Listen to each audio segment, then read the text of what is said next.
Hello সবাইকে, আমি সুলেখা এবং চলে এসেছি নতুন এক ভিডিও নিয়ে আমার চ্যানেল ভাইরাল ব্লগে। বাঙালি হয়ে কলকাতায় যদি থাকেন আর কলকাতা ঘুরে একটা ভিডিও না বানিয়ে যদি ইউটিউবে না দিলেন, তাহলে আপনি কিসের বাঙালি?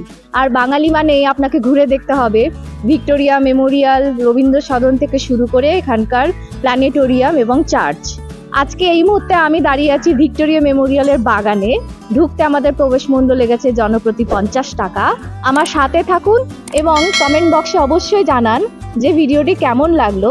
আজকে আমার ভিডিওর থিম হলো পায়ে হেঁটে দেখা কলকাতা। কলকাতা আমরা আজকে পায়ে হেঁটে ঘুরে দেখছি, যতটা সম্ভব হবে আজকে এই ভিডিওতে ক্যাপচার করব। আমি আর শুভ্রদা সকাল 11টার সময় রবীন্দ্র সদন মেট্রো স্টেশনে নেমে পায়ে হেঁটে কলকাতা ভ্রমণের অভিযান শুরু করি। মেট্রো থেকে নেমে ক্যালকাটা ক্লাব অবধি হেঁটে এসে রাস্তা পার করি আমাদের গন্তব্যের দিকে, তারপর আমরা হাঁটা শুরু করি। আমাদের আজকের প্রথম গন্তব্য হলো নন্দন। 1985 সালে তৎকালীন মুখ্যমন্ত্রী জ্যোতি বসু নন্দন উদ্বোধন করেছিলেন। স্থপতি সৌমেন্দ্রনাথ ঠাকুর এই কমপ্লেক্সের নকশা তৈরি করেছিলেন। নন্দন মূলত বাংলা সিনেমা, থিয়েটার এবং সঙ্গীত প্রদর্শনীর উপর দৃষ্টি নিবদ্ধ করে। কমপ্লেক্সটি কলকাতা আন্তর্জাতিক চলচ্চিত্র উৎসব সহ বেশ কয়েকটি চলচ্চিত্র উৎসব আয়োজন করে থেকেছে। সাংস্কৃতিক কেন্দ্র এবং থিয়েটার কমপ্লেক্স রবীন্দ্র সদন 1961 সালে ভারতের তৎকালীন প্রধানমন্ত্রী জওহরলাল নেহরুর ভিত্তিপ্রস্তর স্থাপন করেছিলেন। নোবেল জয়ী রবীন্দ্রনাথ ঠাকুরকে শ্রদ্ধা জানাতে এই কমপ্লেক্সটি প্রতিষ্ঠিত হয়। এই গেট থেকে বেরিয়ে এই রাস্তা পার হলেই বিপরীতে রয়েছে মোহরকুঞ্জ, যেটি বন্ধ থাকার কারণে আমরা ভেতরে যেতে পারিনি। নন্দনের পাশেই রয়েছে একাডেমি অফ ফাইন আর্টস। নন্দন থেকে বেরিয়ে সবুজে মোড়া প্রশস্ত ফুটপাত ধরে হেঁটে আমরা এগিয়ে চলি আমাদের পরবর্তী গন্তব্যের দিকে। এই মুহূর্তে আপনারা দেখছেন কলকাতার সেন্ট পলস ক্যাথিড্রাল চার্চকে। এই ফলকটি থেকে আপনারা চার্চের সমস্ত ইতিহাস জেনে যেতে পারবেন।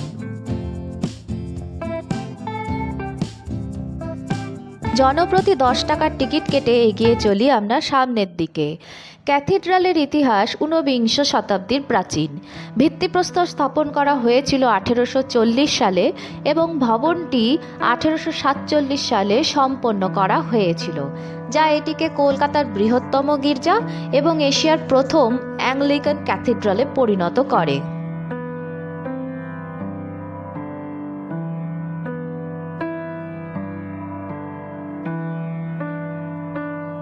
ক্যাথিড্রালটির নির্মাণ কাজ শেষ হতে 8 বছর সময় লেগেছিল এবং 1847 সালের 8ই অক্টোবর এটি পবিত্র করা হয়েছিল। রানী ভিক্টোরিয়া পবিত্রতা উদযাপনের জন্য 10টি রূপালী সোনার প্লেট পাঠিয়েছিলেন। ক্যাথিড্রালটি সেন্ট জনস চার্চের পরিবর্তে নির্মিত হয়েছিল, যা কলকাতায় ক্রমবর্ধমান ইউরোপীয় সম্প্রদায়ের জন্য খুব ছোট হয়ে গিয়েছিল। প্রকল্পটি অনুমোদনে কলকাতার বিশপ ড্যানিয়েল উইলসন গুরুত্বপূর্ণ ভূমিকা পালন করেছিলেন। বছরের পর বছর ধরে ক্যাথিড্রালটির বেশ কয়েকটি সংস্করণ এবং মেরামতের কাজ করা হয়েছে, যার মধ্যে রয়েছে 1897 সাল এবং 1934 সালের ভূমিকম্প, যা এর কাঠামোর উল্লেখযোগ্য ক্ষতি করেছিল। আজ সেন্ট পলস ক্যাথিড্রাল কলকাতার একটি প্রতীকী নিদর্শন হিসেবে দাঁড়িয়ে আছে, যা শহরের সমৃদ্ধ সাংস্কৃতিক এবং স্থাপত্য ঐতিহ্যকে তুলে ধরে। থেকে বেরিয়েই যে বিপরীতে উঁচু ইমারতটি দেখা যাচ্ছে, সেটি হচ্ছে কলকাতার সবচেয়ে উঁচু ইমারত দ্য 42। ক্যাথিড্রালের পাশেই রয়েছে প্ল্যানেটোরিয়াম, যেটি সাঁচির বৌদ্ধ স্তূপের স্থাপত্য শৈলীর অনুপ্রেরণায় নির্মিত। বোর্ড থেকে আপনারা দেখে নিতে পারবেন শোয়ের সময় এবং টিকিটের মূল্য। প্ল্যানেটোরিয়াম থেকে বেরিয়ে রাস্তা পার হয়েই বিপরীতে এই ফুটপাথটি ধরে এগিয়ে গেলে আপনারা দেখতে পারবেন ভিক্টোরিয়া মেমোরিয়াল। এই মুহূর্তে আপনারা দেখতে পাচ্ছেন ভিক্টোরিয়া মেমোরিয়াল। কলকাতায় এলে এটা একটি মাস্ট ভিজিট প্লেস। কলকাতায় যত সুন্দর জায়গা আছে তার মধ্যে এটি একটি। এটি রানী ভিক্টোরিয়াকে গিফট হিসেবে এটা স্মৃতিসৌধ বানানো হয়েছিল।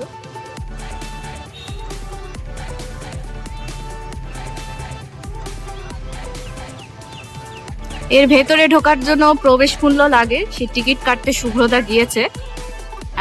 আগে আমি একবার এসেছি আমার মায়ের সঙ্গে, তখন টিকিট ফেয়ার দুই রকম ছিল, একটা বাগান ঘোরার জন্য আর একটা বাগান প্লাস ভিক্টোরিয়ার ভেতরের মিউজিয়াম ঘোরার জন্য। তো আমরা আজকে ভিক্টোরিয়ার ভেতরে মিউজিয়াম প্লাস বাগান ঘোরার জন্য টিকিট কাটবো এবং আপনাদেরকে সামনে সমস্তটা তুলে ধরবো।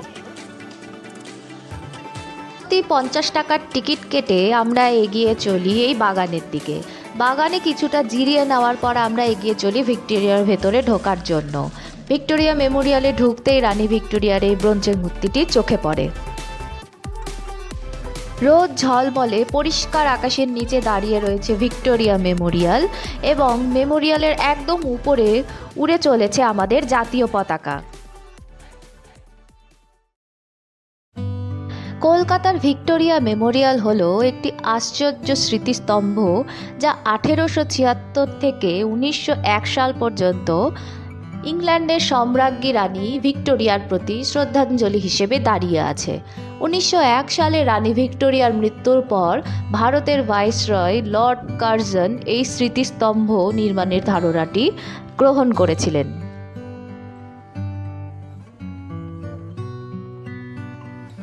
এই স্মৃতিসৌধে 25টি গ্যালারি সহ একটি জাদুঘর এবং আর্ট গ্যালারি রয়েছে, যেখানে ঐতিহাসিক নিদর্শনগুলির একটি বিশাল সংগ্রহ রয়েছে, যার মধ্যে রয়েছে টমাস ড্যানিয়েল এবং তার ভাগ্নে উইলিয়াম ড্যানিয়েলের কাজের বৃহত্তম একক সংগ্রহ।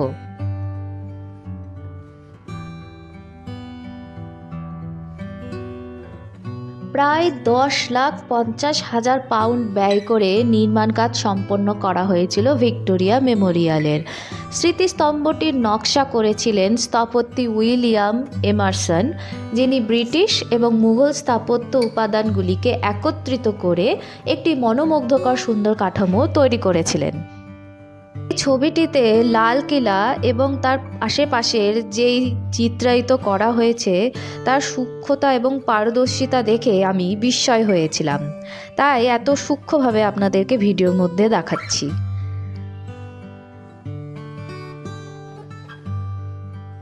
এই হলের ছাদটিও আমার ভীষণভাবে দৃষ্টি আকর্ষণ করে।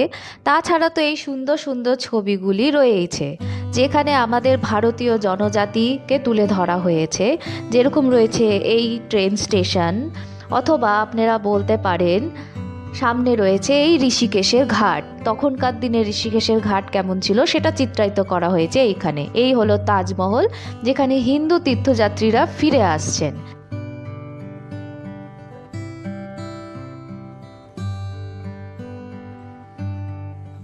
মেমোরিয়ালের সব থেকে উঁচু গম্বুজটির ভেতরের দিকের জায়গাটি হলো এইরকম বৃত্তাকার, যেখানে রয়েছে এই আইভরির বসার চেয়ার। তাছাড়াও রয়েছে তৎকালীন যুগের বিভিন্ন অস্ত্রশস্ত্র।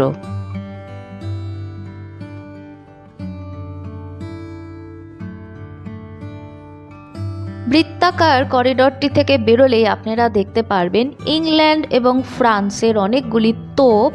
তাছাড়া আপনারা এখানে দেখতে পারবেন লর্ড ক্লাইভের একটি স্ট্যাচু। এইখান থেকে আপনারা দোতলাতেও উঠতে পারেন।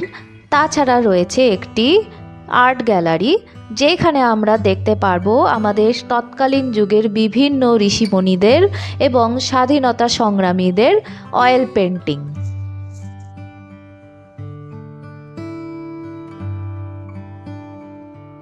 এখানে বিদ্যাসাগর, বঙ্কিমচন্দ্র, রবীন্দ্রনাথ ঠাকুর, গান্ধী থেকে শুরু করে স্বাধীনতা সংগ্রামী নেতাজি সুভাষচন্দ্র বোসেরও ছবি রয়েছে।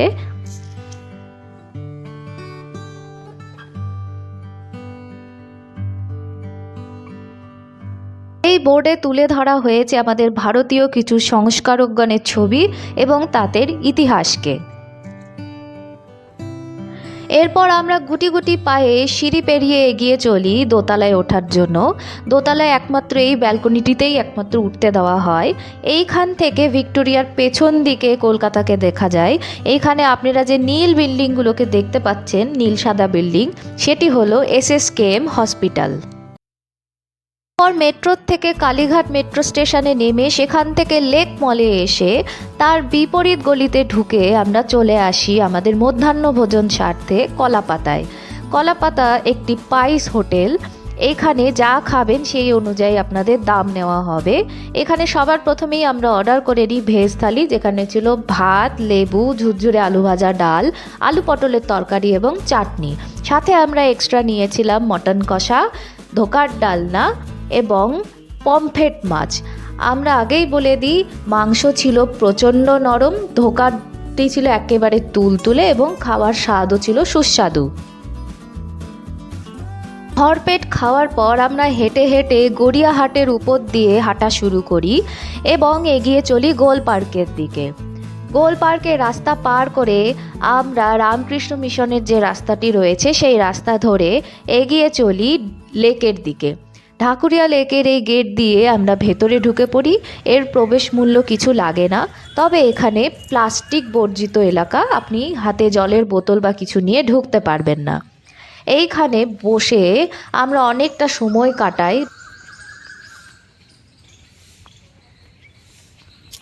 চারিদিকে কোকিল একেবারে কম্পিটিশন দিয়ে ডাকছিল, তাছাড়া ছিল অনেক নাম না জানা পাখির ডাক।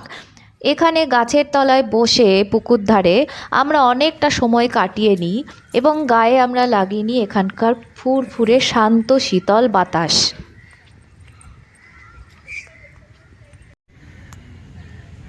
এই সরোবরটির নাম হচ্ছে রবীন্দ্র সরোবর এবং এই রবীন্দ্র সরোবরের নামেই মেট্রো স্টেশনেরও নাম হয়েছে রবীন্দ্র সরোবর।